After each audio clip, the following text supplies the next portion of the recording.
Hello mga bes, ngayon naman ang pag-usapan natin ay tungkol sa sili.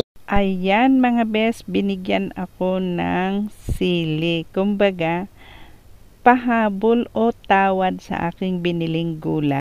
Alam niyo ba mga bes na ang sili ay mabisang pangtanggal ng lansa ng isda pag ito'y iluluto?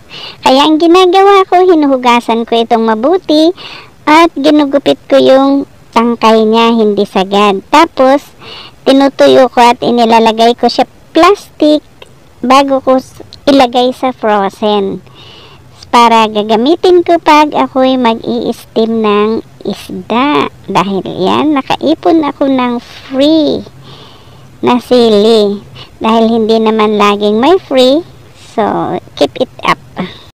Kaya alam nyo mga best, time to time na ako'y magluluto ng steam na isda, nilalagyan ko siya sa bibig ng sili. So, aprobado yun. Hindi na malansa yung isda. Tingnan nyo, diba? So, ayan, luto na ang steam na isda. Lagyan natin siya ng spring onion sa ibabaw na ginupit, at take note, ang spring onion ay hinugasan mo ng mabuti bago ko siya ginupit ng paislanting. Ayaw ko yung ini-scratch na binababad sa tubig kasi nawawalan ng vitamins. At mag-init tayo ng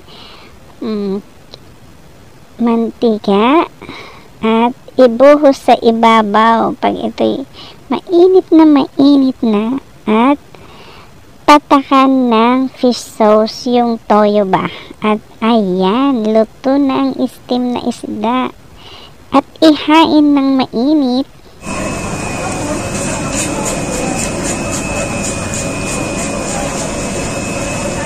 Mà ăn thử chứ mà tôi muốn thì